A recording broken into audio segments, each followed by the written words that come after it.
Bom, gente, eu estou aqui na propriedade que eu chamo de pico. Sempre comento que eu chamo pico por causa daquele piquinho, né? E a entrada é aqui para cá. E aqui na realidade não é onde eu moro. E agora eu estou fazendo mais um piquete. Inclusive o pessoal está ali trabalhando, né? Da rua até aqui, nesse piquete, vai dar algo em torno de 240 metros de distância. Mas tem a área da casa também. A casa deve ter uns 3.000 metros, 4.000 metros de área de quintal, né? Aí o restante, no futuro, ainda não pensei exatamente que capim que eu devo colocar, porque na realidade ela está formada com andropógon, mas pode ser que mude uma parte do capim. Mas de qualquer forma o piquete eu vou deixar pronto, né? Tá aqui, ó.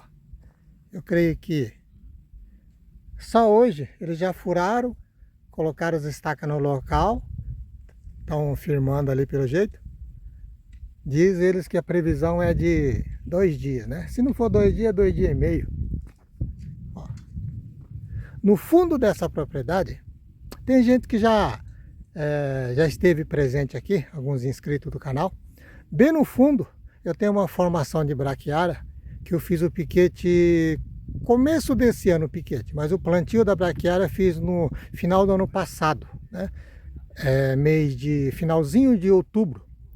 Então já deu uma rodada com gado, agora tem que esperar a chuva chegar, para ver que o céu está bem nublado, está bem na previsão de chegada da chuva. É mais uma etapa que vai se concluindo. Aqui é uma coisa boa, eu estou aqui em Vila Boa, Goiás, mas nessa propriedade, e também na outra onde eu moro, ele não tem cascalho. Ó, andou até caindo umas gotinhas de água, né? Mas ó, é sem cascalho. É terra vermelha, uma terra boa, totalmente plana, dá para se ver. Ó.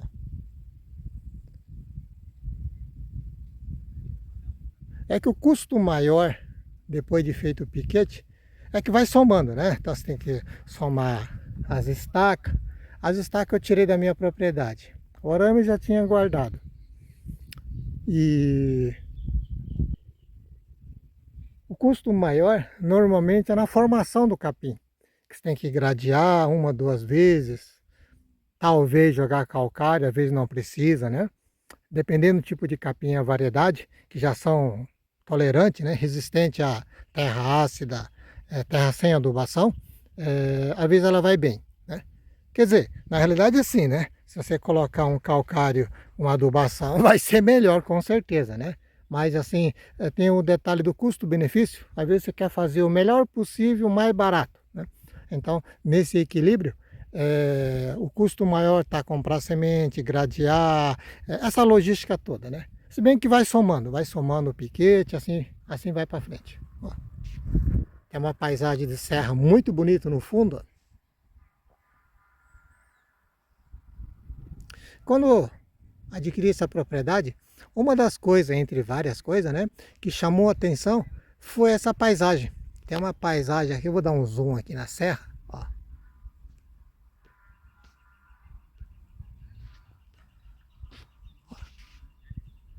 Aqui aumentei em 2 vezes, né? Ó.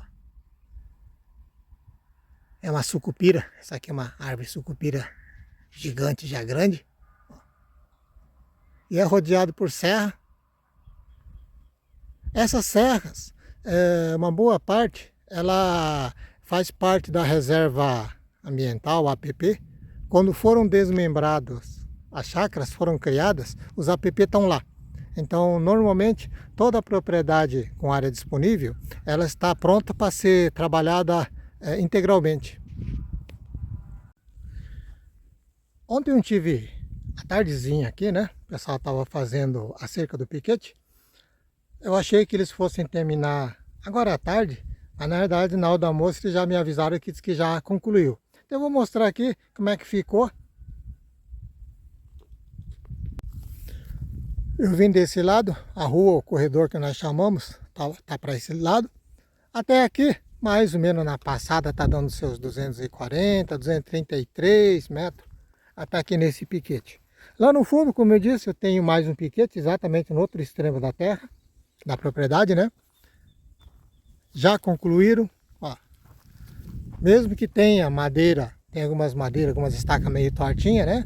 Mas assim, é o formato da estaca. Mas está bem alinhadinho, ó, bem certinho. Essa área que eu cerquei agora, ela em termos de área, ela está dando mais ou menos 24 mil metros, 2,5 hectares ou um alqueires paulista, né? Essa medida desse piquete. Então esses são os esticadores desse lado, né? Subindo seria o lado esquerdo. São 2 esticadores para cada ponta, cada ponta. Então no outro lado também tem 2. Então aqui é seguro toda a tensão do arame, no outro lado mesma coisa. É colocado o esticador forte aqui, outro digamos um pouquinho menos resistente, ou pode ser 2 igual, né? Aqui. Coloca esse travessão, um apoiando o outro, mais esse arame que cruza de ponta a ponta. E embaixo tem os dormentes, tanto aqui, tanto ali. Madeira desse tipo assim, que é enterrado no solo para ajudar a calçar, são os dormentes. Esses portãozinhos de arame, e o formato, né, da inclinação do ângulo desse esticador, ele é colocado ligeiramente tombado para trás, justamente porque ajuda a segurar a tensão. Porque se colocar em pé, é mais fácil ele inclinar, né? E quando bate as primeiras chuvas, é normal ele dar uma leve frouxadinha, que a terra dá aquela cedida, acomodada. Esses portãozinhos, que nós chamamos aqui de colchete, que é feito de arame, né? São passagens internas normalmente. Foi feito com uma largura boa, passa trator, caminhão tranquilamente. Esse mais escuro, que são os esticadores, são de aroeira. Agora eu vou andar até o outro lado. Está muito bem feito. Eles gastaram um dia e meio. Em termos de serviço, né, de mão de obra, eles estão cobrando. Aqui a distância entre uma estaca e outra são 5 metros. 5 metros. Eles estão cobrando R$5 por metro linear, né, de mão de obra. Aí depois tem o valor da estaca, os arame, aqui o comprimento de ponta a ponta está dando 112 metros. Ó. Na verdade assim, né, eu ainda nem sei se vou trocar o capim propriamente dito, porque tem umas áreas que nem essa parte, por exemplo, ela está bem vedado com capim andropógon. Então quando a gente bate a câmera assim, parece que está seco, mas na hora que a gente aproxima, por exemplo, ó, tem bastante fiozinho verde, que ela não está rapado, né? Está numa altura, se tivesse um pouquinho mais baixo seria até melhor. Aqui quando bate uma chuvinha de 3 dias, esses pontinhos verdes, de longe não dá para enxergar, né? Tem que aproximar a câmera. Esse aqui ele desponta rapidamente, em 3 dias de chuva. Então muita gente que eu conheço, por aqui mesmo, né? Às vezes o pessoal faz o piquete, mas assim não forma capim. Do jeito que está aqui, eu não precisava formar capim, podia manter esse capim mesmo. É que tem umas áreas, por exemplo, ali, ó, não sei se a câmera dá para pegar direitinho, tem uns vazios sem capim, ou com pouco capim. Então, eu tenho um vazio aqui, mais um ali atrás, que não dá para enxergar daqui, perto da casa e perto da rua também. Então o que acontece? Esses vazios, ou com pouco capim, se não piquetear, você não consegue formar. Se você simplesmente jogar semente em cima, ela germina, mas o gato vem, come, arranca essas coisas. Então tem que ter piquete até ela enraizar melhor, né? Agora, quando a gente fala em plantar capim, piquete propriamente dito, né? Não é só a cerca, né? Na cerca em si, você tem um arame liso, né? Um rolo de arame liso, depende, tem de R$500 a 750, 800, né? De acordo com cada marca. Mas aqui, por exemplo, foram gastos, arredondando, 550 metros, né? Se não me engano, foi utilizado 22 estacas e 2 esticadores na ponta, que são madeiras fortes, ele é bem mais caro, né? Então, se eu fosse comprar cada estaca desse, de eucalipto tratado, por exemplo, acho que estaria, tem de 10 e 12, é melhor usar de 12. Deve estar na casa aqui onde eu moro, eu estou chutando, mas deve estar na casa de uns 32 a 35 reais cada estaca. Já o esticador já é uma coisa mais cara. Na média, R$ 150. Pode ter um pouquinho mais barato, tem gente que pede R$ 200, R$ 250 no esticador bom, né? É o que segura a tensão. Muita gente que não conhece acha que essas estacas do meio, ele está segurando a tensão do arame. Não, ela serve para o arame não abrir e também não ceder, né? Então, não vai abrir verticalmente nem horizontalmente. Então, ele mantém a linha do cerco. O que mantém a tensão dos arames de ponta a ponta são os esticadores de cada ponta. Aí ainda a questão da formação, esse 24 mil metros, tá dando 23.700 e pouco no meu cálculo, estou arredondando para 24.500, 2 hectares e meio, né? Aqui eu tenho um benefício, somente dessa região das cooperativas, de ter serviço de grade com trator, né? A prefeitura, você pagando óleo, ele faz o serviço. Nesse sistema, eu pagando só óleo diesel, aqui eu gasto mais ou menos 40, 50 litros de óleo diesel, mais ou menos. Se eu for contratar serviço particular para fazer esse mesma gradagem, nessa mesma área, eu devo gastar mais ou menos R$ 1.200, R$ 1.300, mais ou menos, porque a hora é R$ 200 nesse serviço pago, né? Então, eu estou estimando que eu vou gastar mais ou menos 6 horas de serviço. Aí fora essa questão da grade, né? Passar grade, serviço de trator, tem a semente, você tem que comprar semente. Então tem semente mais caro, mais barato, mas assim, na média, cada hectare, semente pelletizada, eu gosto de usar semente pelletizada, ela costuma ter, estou falando da média, de vários tipos de semente, né? Mais ou menos 12 a 15 quilos por hectares é normal a recomendação, por hectares de semente.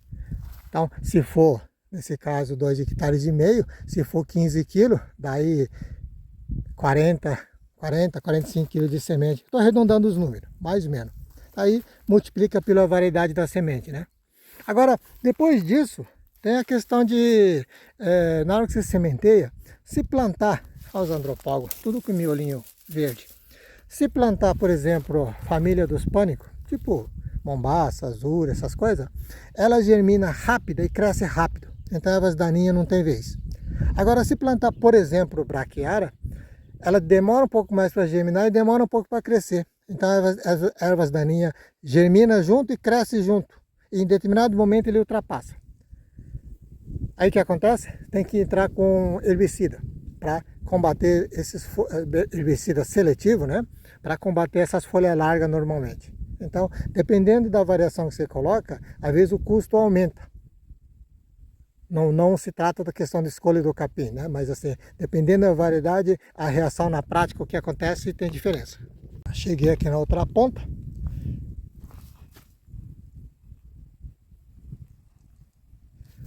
Também esticadores, né? Eles colocam esse travessão, cruza arame aqui em cima ali, coloca isso aqui e aqui embaixo, no pé, nos dois, tem os dormentes também. Aroeira.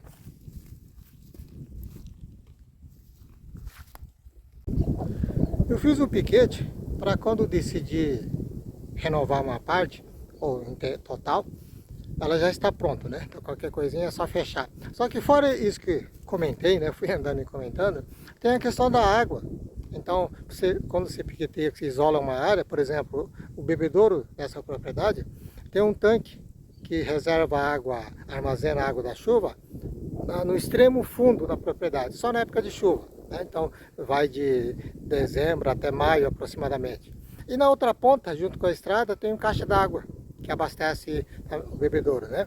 Então, são nas duas extremas. Então, na hora que eu puxo o do fundo, obviamente, ficou com o reservatório da água, da chuva, pelo menos na época de chuva, né? Esse aqui, no caso, se eu fechar o piquete, eu tenho que puxar água.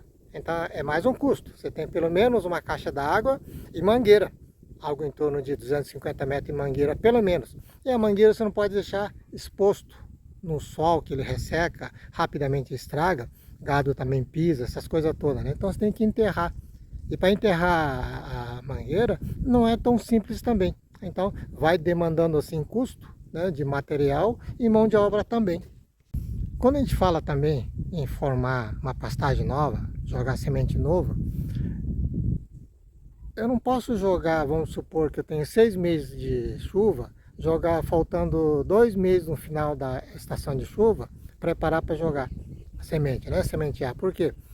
As plantas vão estar pequenas, depois vai pegar um longo período de seca. Como ele está com enraizamento novo, mesmo sendo resistente à seca, muitos morrem. Então eu tenho que fazer de uma maneira que ele pegue o período de chuva integral para se fortalecer o máximo possível para aguentar o período de seca, que são 6 meses de seca aproximadamente, né? E sol quente. Então tem todo assim um planejamento de calendário, uma certa estratégia, digamos assim, de planejamento, né? Para tudo correr certinho.